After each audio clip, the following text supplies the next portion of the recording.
Hey guys, so here I am. Hello. Thanks for joining me. I'm so glad that you're here. We're going to be talking about small groups. So I'm going to have my little screen there, but I'm going to have to look at my screen, not at the camera. So I'm not ignoring you. I just wanted to let you know I'm not looking at the camera. I'm looking at my screen. So super glad that you're here, and let's go ahead and get started. So you're in the right place if you're needing to know how to differentiate your instruction, and you're in the right place if you just started guided math groups, but you're not quite sure how they're going. You're in the right place if you're feeling a little bit overwhelmed, or if you're just looking for a few tips, you're in the right place as well. So I'm going to give you some tips on how to make your small group math run smoothly. I'm going to help get rid of some of that overwhelm for you. So today we're going to look, first of all, at what my math day looks like. I looked at some of your questions that came in, and you were wondering kind of how was my day formatted for math. So we're going to take a look at that. We're going to talk about why we teach in small group. And I'm going to talk to you a little bit about how I form my groups, like what decisions I make and who I put into a group. I'm going to talk to you about what the rest of the class is doing. I'm going to talk to you about the CDK approach, that's concrete, pictorial, or abstract. We're going to look at some lesson ideas. I'm going to show you how I get it all organized and keep it together. So let's get started.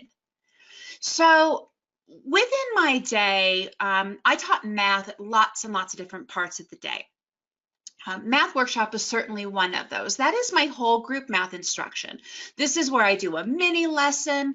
We first start with fluency, so I'll do some kind of fluency practice for 5 minutes, 3 to 5 minutes, and then we'll do a mini lesson. That's where I sound something like this. So yesterday we learned how to yada, yada, yada. Today I'm going to show you how to do yada, yada, yada, and so that's your mini lesson. Then I'm going to have my students practice the skill that I introduced in the mini lesson. Students will then partner share to explore more on that concept, and then students will explore on their own, and then they have a share. So that is a math workshop model. And then I also do math journal. So that's a quick spiral review that's done at a different part of the day. So math journals may be related to the math, whole group math that I'm doing, or it might be something that we've already learned and we want to keep that learning fresh and keep it going. And then I have the guided math. So that's about 20 minutes a day. I do that during,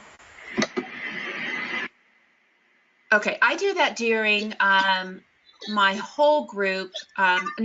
Sorry, there was a sound that came in, it distracted me. I do my guided math while my students are doing math stations, okay? So that's a focused instruction in a small group. And one of the questions I was asked is how many students are in the small group? So between 4 to 6 students. The students who have the most need, so your students who are at risk, students who need to be catching up, students who are below average, not meeting expectation, that group, you would want to keep that really small. So keep that group for 4 students. For my students who are advanced or exceeding expectations, then I might want to do a larger group, but no more than 6. Otherwise, you don't have a small group, you have a large group, and that's not good. The lessons are differentiated during guided math time, so that's based on student needs. The groups are also kept small and flexible. So my groups would change from week to week. Like I would take a look at what the data told me, and I would be pulling students in, or maybe moving students into a different group, or you could even have a student in multiple groups if they have multiple needs. And during that small group is when I'm going to be teaching and coaching the students during the learning process. So why do we need small group? Well, because students enter the year at a whole different variety of skills. I taught at San Diego Unified School District, which was, and if you've been in some of my webinars before, I've talked about this. I had a group of students who were second language learners. So I had 96% ESL students. And then I also taught at a high poverty school. So we were 100% free and reduced lunch. We had students who just immigrated from another country, didn't know the language. In my classroom, I had like 7 different languages. So When I taught in San Diego, I learned how to differentiate instruction, right? And so I thought, okay, when I left San Diego and I moved to Central Missouri, I thought that I wouldn't need to differentiate anymore. But the reality is, students are still entering the school year at a different, with a different variety of skills under their belt. So some students come in walking, some students are already running. So obviously we need to make sure that every student gets at least a year's worth of growth, probably more, especially if they're not meeting expectations yet. And so that's why we need a small group. It supports number sense as well as other numeracy skills. It's focused instruction. So small group is focused on what the students need, and the instruction is scaffolded so students can access their new learning. So what are the other kids doing? So I'm pulling a small group, right? I have 6 students or 4 students at my desk. Hello, I have a whole bunch of other students at my in my classroom. What are they doing? And so when I'm doing small group, the rest of my class are doing centers. So center activities are things that they would be doing independently. During the first 4 to 6 weeks of school, I spend all of that time establishing routines. So I need students to be really, really independent with their center. So they can't be interrupting me during my small group because I can't give them attention. So I've already done a webinar in the past on how I run centers, but I'm just going to give you a little bit of a taste on what centers time looks like in my classroom.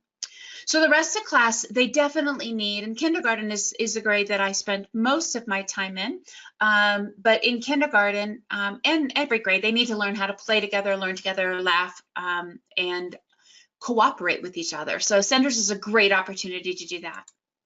So the rest of the time, as students are doing centers, we want to make sure that your classroom management sets it up so students can be independent. One of the things that I do now I'm not in the classroom full time, is I go in and I work with teachers all over the country. And oftentimes one of the questions I get is, I don't understand, I've been doing centers and my students still come up and bother me. And so then I go and I watch. First day I go and I watch to see what's happening. And oftentimes what I see is a student walking up to the teacher and said, I don't know how to do this center, or so-and-so's bothering me, and the teacher engages in conversation. So the hardest thing to do is establish that level of independence. So we need to have students understand, listen, you don't need me. I can talk to you about this later, but you have to do that non-verbally. So you can't engage in conversation. So basically what I do, what I did with my classroom is they would come up, I would just put my hand up and tell them go away, and they kind of try to dance around my hand so they can see my face. But they know that there's a time built into my rotation, my center rotation, where I'm going to address questions or problems, but they can't interrupt me in small group.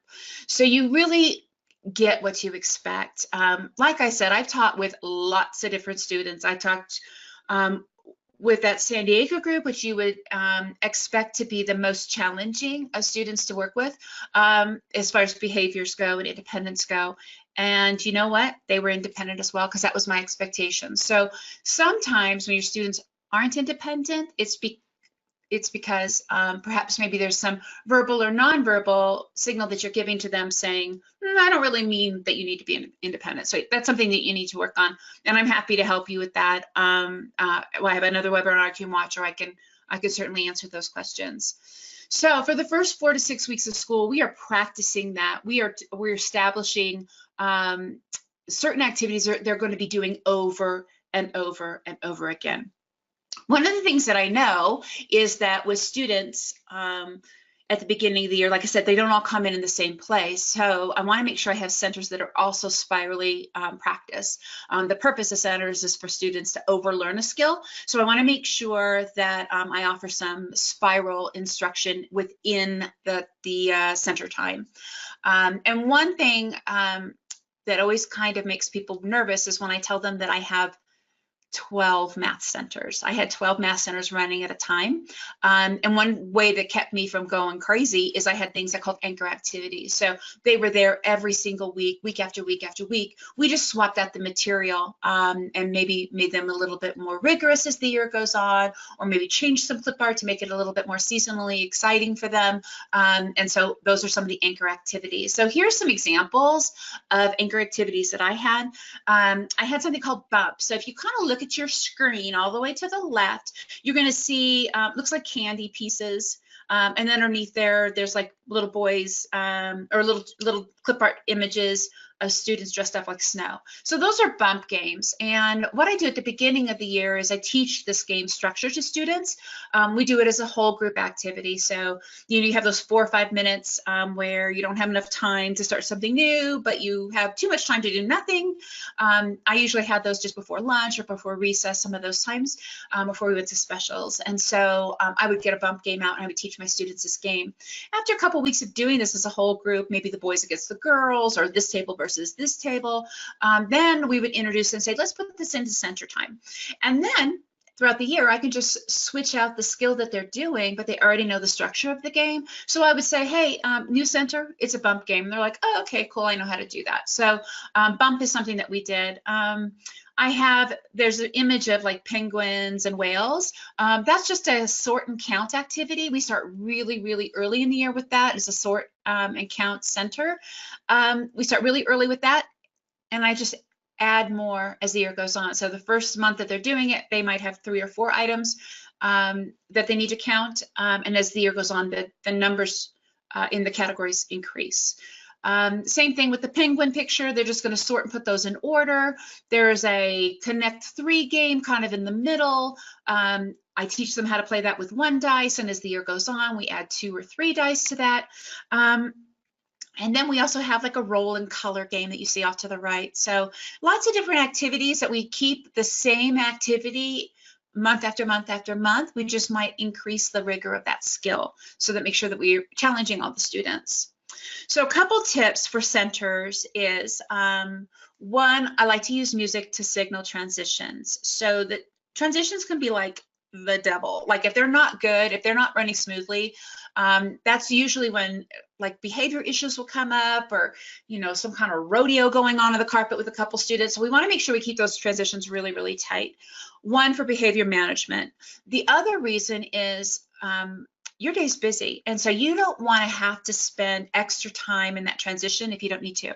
So the way that I did it is I found a song that was between 1 or 2 minutes long, and whenever that song would come on, students would be working at their centers, and I would just turn that song on. I used it on my computer on the smartboard.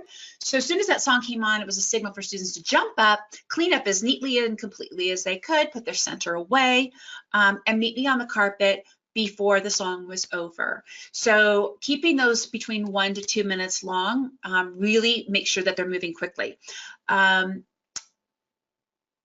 Again, I go in and I talk to teachers kind of all over. And another big problem is with centers is, or with the student teacher's day, is it's never, ever enough time. And one thing I look at is the transitions, because those can kind of suck all that time away from you. One thing I notice is they have a cleanup song. And the cleanup song goes on for like 4 or 5 minutes. And if you watch the students, they don't actually start to clean up until they get to like the 4th verse of clean up, clean up, clean up, or whatever that song is. If the song is 4 or 5 minutes long, they're going to take 4 or 5 minutes long. If the song is 1 or 2 minutes long, they're going to take 1 to 2 minutes. What I found is I start the year at 2. By the time we got to the end of the year, we were able to clean up in like 48 seconds. So it works really, really well. Also, those students who don't like transitions, students who maybe have a hard time stopping, students who might have some issues that are behavioral issues. The nice thing is that you're not the person saying clean up, clean up, clean up, right? The student is hearing the song and that triggers them. Try to keep it really zippy. A song that I like, or the songs that I like, are, I love Jack Hartman. He has these nursery rhyme, rock and roll nursery rhyme songs. I really like those because they go really, really fast. They're really quick. And they have kind of a zippy tune, and they wear really well. So I really like his. Okay. The other thing, of course, we've already talked about not acknowledging interruptions, but the other thing is we need to have a self-help strategy chart. So this is a chart that took me forever to figure out that I needed. I remember just feeling like, oh my gosh, how many times do I have to say in my head, feeling really frustrated because they were constantly asking me, saying they didn't know what to do. So it took me forever to realize I need this chart. So you got to wonder who was the slow learner. It was me. I should have made a chart a long time ago. So whenever you find that you're having to explain something over and over again, that's the time you need to have an anchor chart for it. So this is how this one works. So if you have a question, first, number 1, ask your partner. That's what they're there for. If that doesn't help you, look at the I can card. It's included in each center. It's a visual directions. It's like a pictorial direction of what to do at that center. If that doesn't help, then you look at who was at the station before you, because they were just there.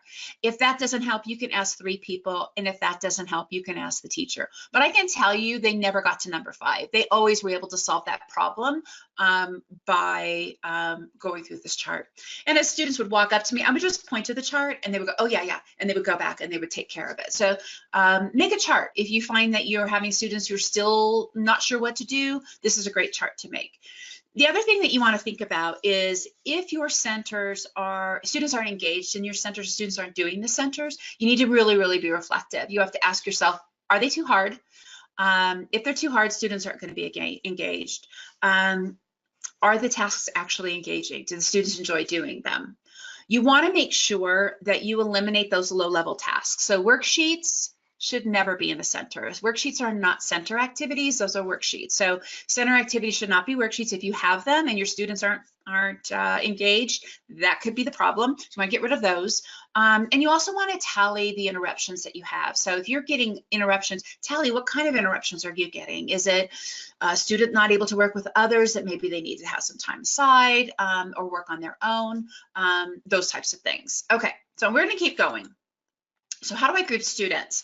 Well, you want to make sure that you have like balanced assessments, right? So one of the things that we want to make sure is we need to know what the students know before we put them in a group. So we want to make sure we have we want to do an assessment, make sure they have what number recognition skills do they have is what I'm trying to say, but my mouth isn't like working with the brain. So number recognition skills, how are their numeral formations? How are they with counting? You're going to want to also do some observations. So walk around and see how they're working within their partner to see what do they know and what do they need to learn. And the assessments are on an ongoing basis. So it's not just that you just do one set of assessments, it's a constant assessment.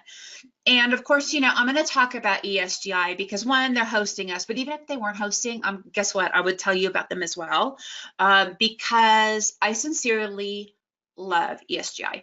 I used it in my classroom. I tell people it's bake sale worthy. Like if you couldn't afford it on your own, that a bake sale would be worth it because it would save your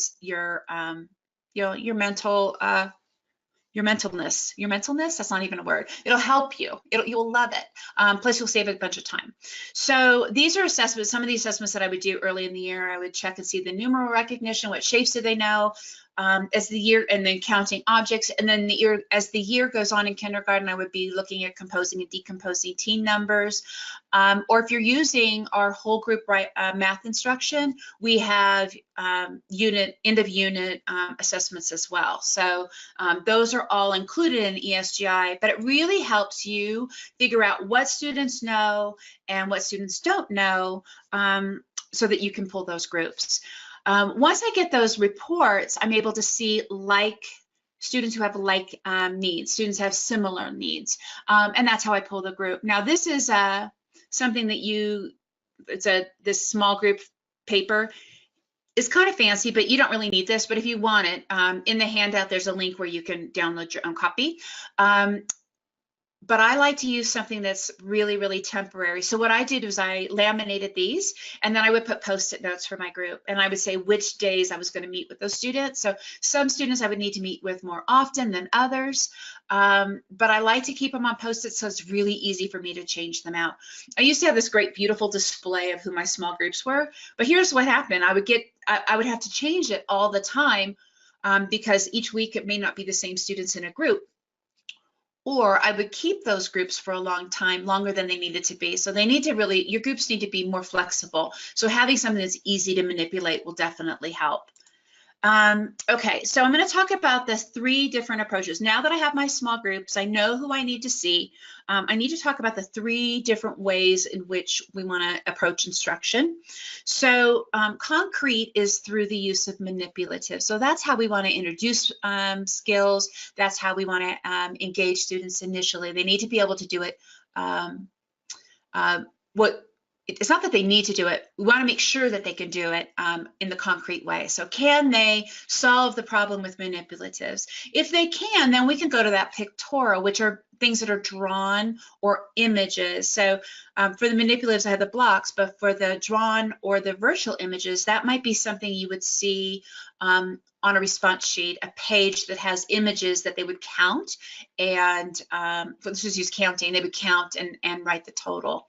And then if they can do that, then we work to the abstract or the symbols. Oftentimes we see things go right to the symbols or right to the pictorial. But if students aren't able to do it with the symbols or do it with the pictorial, then the concrete is where you begin. So we want to provide lots of time for students to practice using manipulatives. So this would be like word problems, solve the word problem, and they would be using a work mat and moving images or little manipulatives in and out. So that would be concrete. Same thing with counting. So they would be counting the number 8 all the way to the left, but then they would also use dough to have something concrete, and then they could trace that with their finger as well. So then you have that little abstract there as well. For data, we did like a spill. We shake up those little two-sided counters, spill them, then we graph them. And then counting also, we want to make sure that we have something there that they can manipulate if they need to. And then at the bottom, then they could write the 10s and the 1s or how many in all. For addition, one of the activities that we have is that we put X number of items in the blue cup and X number of items in the green cup, and then we add them together. So this is always a really fun activity, but that would be a concrete way in which you could teach addition. So put sum and sum and sum together, right? Or part whole. That would be something you could do with the addition activity there. And then for geometry, you know, we love to build things. So for 2D shapes, you could just do it with, you know, obviously make them flat, but for 3D shapes, you could have them build a 3D shape. So then once they understand that concept that you're teaching, then you can go into the pictorial representation. So here's a couple of different ways that we do it in our unit. We have a number problem and we solve it and we draw it and then we write the abstract as well. So we're doing actually all those on that one particular activity, or we could just do a count and write. So they count how many and then write the number. So when we look at this activity, it says it's abstract, but wait, it's actually done with support. So using the problem on the left is asking students to make 6. So we're showing lots of different ways to make 6 using that ice cube tray. So they're given 6 and they can divide them up. So even though we're asking them to give the product as an abstract representation, they're actually able to come to that solution with some concrete items there. Same thing with the number bonds there. Number bonds can be really, really abstract for students. And I know that there's a lot of people who need to teach with those, and certainly we do as well. But you want to make sure that you add that concrete opportunity for them to practice. So when do I do my math groups? I do them during math stations. So I have in my day, and when I was in the classroom full time, at the end of the day was when I would do math stations. It was the very last part of the day. Students had a lot of energy for that. It was a lot of fun, so they enjoyed that. So that was a great time for us to do it. And I would have 2 rotations of math centers. So the first one would be 15 to 20 minutes, and the second one would be 15 to 20 minutes. So during my first rotation, I always got my intervention students. I want to make sure I always got my intervention students during that first rotation. And then during the second rotation is when I would pull my math group. So group 1, we'll just imagine the Monday, group 1, I'm going to pull a group of students and they're going to be doing numbers to 15. And then on Tuesday, I'll have a different group and I might be doing numbers to 30. Now, going back to Monday, the students who are in my math group number 1 could also be in my intervention group. In fact, they probably are in my intervention group. So I just wanted to mention that. And then on Tuesday, I'm going to pull a different group. And on Wednesday, I'm going to pull addition to 5. On Thursday, I might do place value, and that's a different group of students. And then on Friday, subtraction with 10. I don't know about you, but I've always had a year where I have students, 3 or 4 or 5 students who come in already knowing the skills that they're going to learn in kindergarten. I mean, they're really technically, as far as some knowledge goes, ready for another grade. They're ready for the first grade. However, I would never advise them to jump a grade. I think that there's so much that they need to learn at that current grade, and sometimes their understanding is perhaps maybe at a surface level. So I digress, but I still have students who might be able to add at the beginning of the year with 2 abstract numbers and come up with a solution. So for those students, you know, what we're doing as a whole group isn't going to challenge them as much as what we could do for them in small groups. So I want to make sure I give them the opportunity. And then the other thing I wanted to say is I might have some students in Math Group 2 that are also in Math Group 5. So we can do that if your numbers allow for you to have the students in multiple groups. So we might have a student in Group 2. They might also be in Group 4, depending on what they need. So I wouldn't recommend putting them in every single group, because that would obviously, unless you have a really, really small classroom, I don't think that would be a great idea, but you can have them in more than one group. So how do the lessons plans go in our small group? We start with a daily fluency practice, a warm-up. It's just done really, really quick. We reteach and do hands-on practice, and then there's a response sheet. So that's kind of how the flow of the lesson goes. During that 15-minute time, we do a really quick fluency practice, then we do some reteaching or hands-on learning and practice, and then there's a response or journal time. So the fluency practice could be a variety of things depending on the group, right? So some of them might be looking at 3D shapes, and some of them might be working on numerals, a different representation for numerals. So it could be practicing path of motion and working on speed and accuracy. It might be flashcards. So just a really quick warm-up that we would do. And then we could do some reteaching. So some of that warm-up could also be, hey, let's go back and listen to or sing the song that we did in our first numbers 1 through 30. Or it could be, anyhow, that's something you could do for the fluency practice. You could go back and revisit something that you've already done as the lesson plan from a previous activity. But when we get to the reteach, that would be an opportunity for you, obviously, to teach something new. So we want to make sure that it's hands-on. I love singing. I'm not very good at it, but I love singing. And so whenever I can incorporate song into a lesson, I think that's where we really have some lessons stick. So I do another session on poetry and how our brain reacts to music, and how our whole brain is kind of engaged when we get to that music and kinesthetic learning. So whenever we can have a song. So this is One Elephant, so I'm gonna sing it. If you have a dog in the room, you might want to have them leave because they might start howling. But it goes, one elephant went out to play upon a spider web one day. He had such enormous fun that he called for another elephant to come. So that's just basically adding on or counting on. Okay, so now that your ears are bleeding, I'm just going to keep going. Another reteach activity you could do is showing different, this is give a dog a bone. So this is finding out which one is more and which one's less. So we're comparing. You could do that with milk bones. There's like crackers too that if I did milk bones, that means that I wouldn't eat them myself because I don't like milk bones. But there's also like a Scooby-Doo little graham cracker that's kind of amazing. So if you're on a diet, don't get the Scooby-Doo ones because you will eat the whole box. You have to buy a new box every day. That may have happened to me, but otherwise the milk bones. So something fun, something that engages your students would be great. Or scoops of ice cream. So they can have 2 numbers, build the scoops, and then compare which one's more.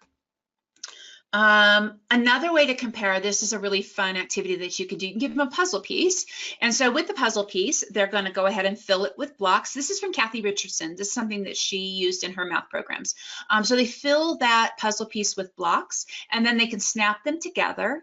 And you might have them just compare which one's more and which one's less. The blue one's more than the yellow, or they can use the symbol as well. So depending on kind of where you are in the lesson, where your students are, lots of different ways that you could adds a little bit more rigor or simplify it for students if they need it. So another activity is that those number bonds again, or that part whole, which can be really, really challenging for students. So you see the yellow one where they can actually build it with the dough. So they have 2 and 6, and 2 and 6 makes 8. So that's really shows them, it's not just telling them, it shows them how to do it. And they could use that to come up with all the different combinations. So the pink show, we did lots of different combinations, all the ways to make 8. And we were doing the same thing with these little, I got these little characters at Lakeshore. Now, I think they don't make them anymore. Somebody says they don't make them anymore. They're so cute. But, you know, maybe if we all got together, they would make them again. But any type of little manipulatives, students really love those. So here's some other ones that I have, little manipulatives. I got the ones, the little animals. I got those off of Amazon, so they're really, really cheap. My students always love those, and then place value as well. So for this particular student with the place of the pom-pom balls, we were circling the 10 because when we went back to count them, she was having a hard time with doing the 10, 11, 12, 13, 14. And so we circled the 10 and counted how many 10s there were. So lots of ways to break it down to make it so students can really see the skill that we're having them work on. 5 green and speckled frogs sat on a speckled log. So that's another one that we can do. So 5, that's for subtraction. And then subtraction and action. So they can use the abstract symbols of 8 minus 3. They can build it, and then they can write the equation. So making it so that students are touching and manipulating, not just walking through the algorithm. That's what we really want to get students away from, is learning that algorithm, because if they don't understand it in a concrete way, that algorithm fails them later on. So we want to make sure that they understand it in a concrete way. So the response sheet, lots of different options. We can do the word problems with images that they're going to manipulate, or they can draw. I particularly love to have math journal prompts where they draw, because that's something that they can carry on no matter where they are. So word problems can be challenging for students, right? And so if we teach them how to visualize it in their head and then draw it to solve the problem, that's a skill that's really going to help them as their years in school go on. So we have lots of different ways in which they could respond. It could be a full sheet, it could be a journal, or there's another interactive journal. So they count the number of fish and then they lift it and write the numeral. I like to have a lot of different ways because, again, these groups are something we want to keep them exciting and fun. And so we want students to have, you know, a variety of ways in which they're going to be responding. Okay, so we are almost to the end here. So we talked a little bit about my mathematical day. So it's not just in small group, whole group, some math journals, math stations, and then small group. I talked to you about why I teach in small group. I shared with you how I form my groups. I talked about what the rest of the class is doing. I've gone over the CDK approach, so that's concrete, pictorial, and abstract, and I shared some lesson ideas with you. A question that I got a lot in the questions ahead of time is, how do I organize the lessons? Because it can be a little bit overwhelming. And so I'm officially addicted to spiral binding. So I print out each module by the skill. So I think there's 10 modules that we have, but you may want to organize yours by skill, so that if you're working with students on place value, you have lots of activities that you can do on place value. If you're working with them on measurement, you have lots of activities combined together. It's much easier to have it all in one place versus having a little bit in this book and a little bit in this book. So I would encourage you, if you don't have our units, is to gather like maybe binders. I like the spiral binder, but gathering those lesson ideas together in one spot. So you have one spot for counting, one spot for place value. Hopefully that makes sense. And so I have those spiral bound. You can see kind of what the lesson plans look like. And then I like to have the pre-tests in there as well. So the black line master's in there. Otherwise, I don't know, I'm really guilty about going to the copy machine and then leaving my original, and then or including the original in the student copies, and then I have to go find the original again. So by having them spiral bound, I don't lose my black line. And then I also like to have the flashcards together on a little ring binder. So here's another example. You saw the picture with the numeral practice. So a tip for me is, so the numeral practice, do you see the green one there? So those pages, the numerical practice correspond with the green flashcards. So they're practicing the numbers to 10, then they're going to be doing the green. If they're practicing numbers to 5, then they're going to be doing the yellow. The 20s or the teens, different colors, so that really helps. And then I keep all of those numeral practice and the flashcards in a little basket. I got that basket at Target, I think, and it was dented on the back, so it was like half price, which is kind of amazing. And then so any of those types of things I just keep together like that. And then the actual work mats that I've laminated or put inside of a sleeve, I got these little zipper pouches. I got those also off of Amazon. And so I have all of those together. So any of those loose pieces that I want to have students like the manipulatives or the word problems, I put those in those zipper pouches, and that way it's always there. So if I'm meeting with my subtraction group, I know I can just pull that little zipper pouch, and all of the things that I'm going to need for those lessons, with the exception of the actual, like, you know, little kid manipulatives or the pom-pom balls, I can find right inside of there. So, because I'm a horrible like stacker and shuffler, like I put things kind of you know, in a safe place, and then I can't find them, and I spend all my time getting frustrated. So when I moved to this, it really, really helped me stay organized. Okay, and then we always want to make sure we have something that brings back some engagement. So we always like to do a craft at least once or twice during that unit, so that we have something that kind of reinforces the skill that we were teaching, but also is a little bit of fun, because we need to have that hook. Students are working hard all day, and in kindergarten and in first grade, we want to make sure we have that hook. So I have reached the end of my presentation, and so I think Rochelle's going to pop back on here. I am. Thank you so much. We have had some great questions. Because we have a little bit of time at the end, some people really have some burning questions. Would you mind answering some right now? Totally happy to. Yes, totally happy to. Wonderful. Well, the first thing, people want to know where they can get your center activities. Okay. It's on TPT, right? Right. So the center activities are in my Teachers Pay Teachers store. So that was like the bump games and those types of math skills. And I put them on special. So they're going to be discounted till Friday.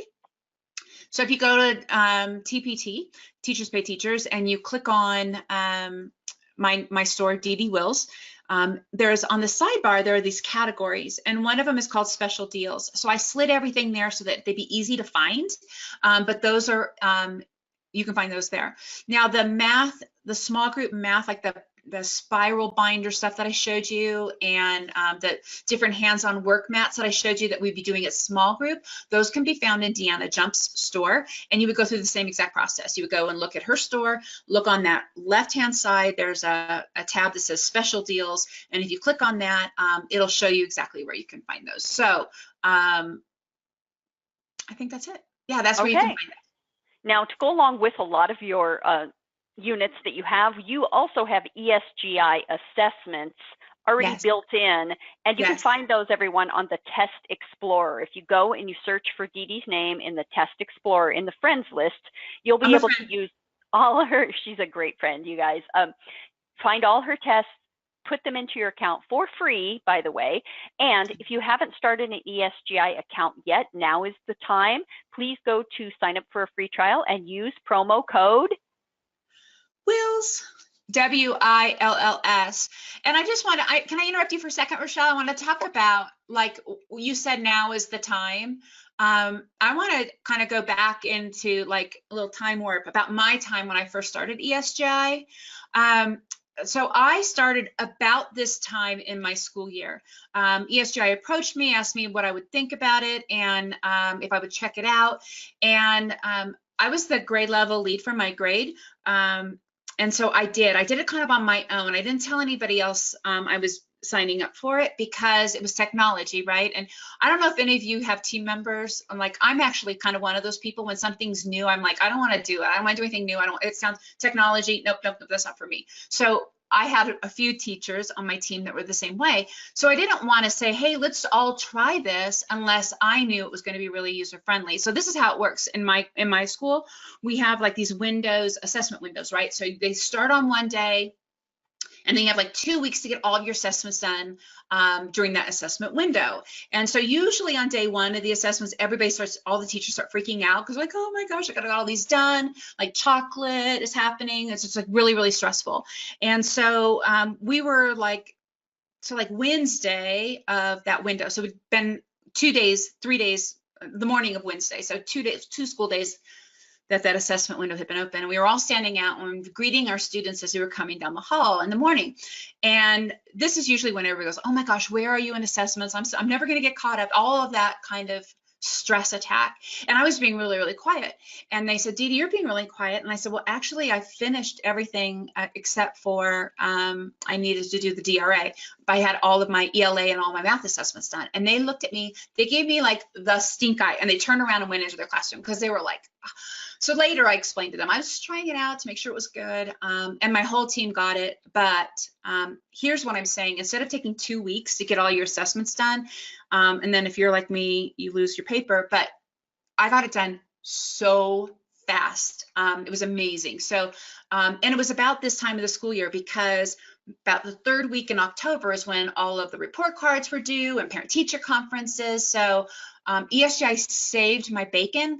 And then the other thing that was really cool, I had the assistant superintendent's son in my class. And when I showed him the ESGI report, he thought I was like so organized. And you know, honestly, I don't think I am that organized, but ESGI made me look good. So he loved it. I loved it. It was a game changer. So if you haven't tried it, I suggest you try it now. It's really good.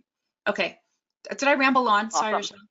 Nope, totally fine. You know, there was just one more question. I thought this was really significant. Is all of this on top of or after you teach the regular math curriculum, or is this in the place of? On top of. Because when you're doing whole group instruction, right, you are kind of teaching to that middle of the group, right? You have some students, and I'm talking about kindergarten, okay, but in my classroom, I had some students who start the year who have never had any experience. They don't know a 2 from a 5 to a 7. And then in that same classroom, you have students who can count up to 100 already, right? And they recognize all these numbers. So when you teach whole group, it's really hard to meet the need of every single student. So I teach, you know, sort of to the middle, kind of help support the students who are on the advanced side, give them a little bit more of a challenge as much as I can. The students who are not quite ready to step up to that skill, I give them some support. But what they really need is intensive instruction. Just like in reading, small group reading is done at their level, just right with their what they call the zone of proximal development, right what they're ready to learn, right? And so that's the reason we do small group. Yes, we still teach in whole group, and then we also pull students for small group. So we can either extend their learning if they already know the skills that they're expected to know in kindergarten, or if they're just not quite ready when we start the year, then we have an opportunity to differentiate our instruction and meet them right where they are. Everybody deserves to feel successful, right? And so this is an opportunity for everybody to feel successful. And not only feel successful, but to be successful. So yes, in addition to my whole group instruction. Okay, fabulous. And when they go onto your TBT store, are they going to find units that are beyond kindergarten, let's say 1st grade?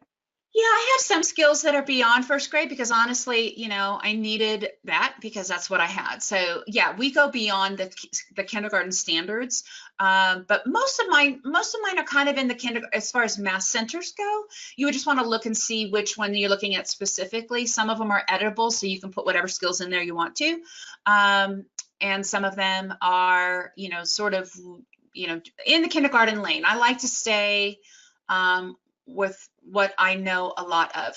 I do a lot of kindergarten. Deanna has a lot of 1st grade units. And so if you're a 1st grade teacher, you may want to look at some of her centers. Her centers are also, I think she keeps them really predictable and routine. So that might be a place to look for hers as well.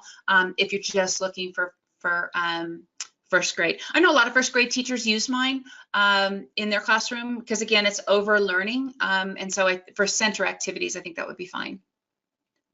Okay, 2 more questions, just lightning round right here. Can you tell us what your math schedule looks like the times specifically? Like when in the day or how much time for each section? Maybe both. Okay, So I did math right after our first recess, and right after we did writers. We came back from recess and we did writers workshop. And that was my preferred spot for that. As soon as writers workshop was over, that's about 45 minutes, and then we would go into about a 30 to 40 minute whole group math instruction. Okay, and then we would still have a little bit of time left over. We would do some other things after the whole group, but not necessarily math. I had to move my schedule around a lot because we had to move our special time. But if memory serves me, after lunch, we would sneak in math journaling time. And that is like literally 5 or 6 minutes. It's super fast. I have a blog post on how long does it take. We set the timer and we could not believe how fast we could get math journaling done. It was like 4 minutes on that particular day, but I would say I allow 4 to 8 minutes and we get math journaling done. Everybody gets them done. And then after, we have specials and that sort of stuff. And after our final recess, because we had 2 recesses plus a lunch recess, after our final recess is when we would do math center. So we would come in from recess, we would have about 45 minutes. Yeah, about 50 minutes actually. We come in, they would pack everything up. So I would have all my students pack everything so they'd be ready to go, everything in their backpack ready to go. Then we would start math centers, and that way we wouldn't get surprised by the early bus arrivals or any of that kind of stuff. So then I would do 2 rotations of math centers, which would take about 40 minutes, 45 minutes tops. So that's kind of my math. That's how I did math. So 3 different times. That is awesome. Thank you. One last thing. People loved your elephant song. Can you please share the elephant song when you do your follow-up email to everyone? You know what? This song, yeah, I can share it with them. I'm trying to think if it's in the free handouts. I don't think it is. But yes, I can share that. This was, I have a boy named Matthew who is now 23, so he's not really a boy, he's kind of a man, but we called him the perfect son. But that was his favorite song growing up, and so I knew we had to include it in our small group, so he loved it. So yes, I will include that. I'll include the lyrics to it. I think you can find it also on YouTube. You can find it. It's not a math activity, but you can find the song. Okay, my dog's coming in the room and he's panting, so I just want you to know it's not me. Okay, what else? It's not me either. Okay, so Deedee, we have really appreciated all that we've learned from you today. There are people that are giving you wonderful comments, which I will send to you. And everyone who asks a question, those will be sent to Deedee, so she will follow up with you. And don't forget, ESGI has webinars every month. You can follow ESGI on our YouTube channel to watch previous webinars. Thank you again so much, Deedee Wills, for joining us today. We've learned so much. And everyone, have a wonderful evening. Bye.